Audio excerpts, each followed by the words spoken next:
Pemirsa, pemerintah Kabupaten Klungkung terus menunjukkan komitmennya dalam menangani kebutuhan air bersih, khususnya di wilayah-wilayah yang selama ini mengalami kekurangan pasokan. Demikian diungkapkan Bupati Klungkung, Made Satria saat ditemui tim liputan Bali TV.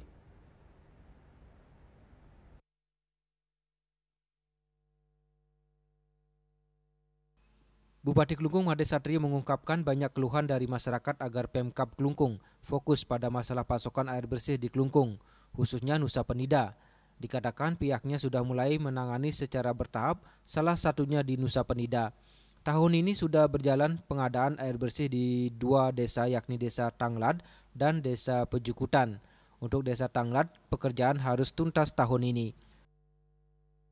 Banyak yang menyoroti tentang air bersih di Klungkung, Pak Bupati. Tentang air bersih kami sudah melakukan tahapan-tahapan terkait penanganannya. Salah satunya di Kecamatan Nusa Penida, kami sudah mulai dari 2 desa yang belum terlayani selama ini, yaitu Desa Tanglad, Desa Pejukutan. Untuk tahun ini kita mulai di Desa Tanglad harus sudah selesai, dan berikutnya tahun 2026 di Desa Pejukutan. Begitu pula dengan keluhan-keluhan selama ini yang ada di Kecamatan Nusa Penida akan kita tangani dengan serius terkait dengan kebutuhan air bersih.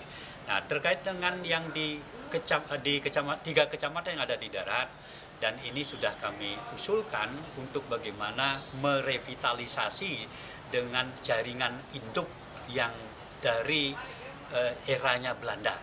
Dan ini sudah kita lakukan usulan itu ke pusat, dalam hal ini lewat BWS.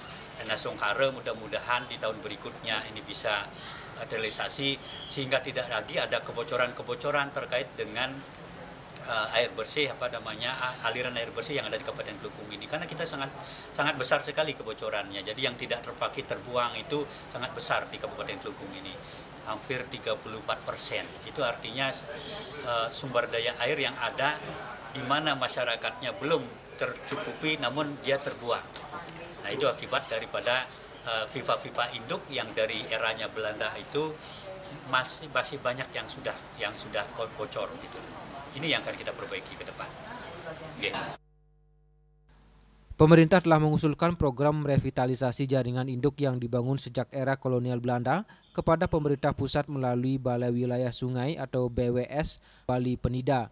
Jaringan pipa induk peninggalan Belanda saat ini banyak yang bocor dan tingkat kebocoran air di Kabupaten Klungkung sangat tinggi, mencapai hampir 34%. Kondisi ini menyebabkan air yang seharusnya bisa memenuhi kebutuhan masyarakat justru terbuang percuma. Padahal secara sumber daya air, ketersediaan di Klungkung masih memadai, hanya distribusinya yang belum optimal. Agus Sudiatmike, Bali TV.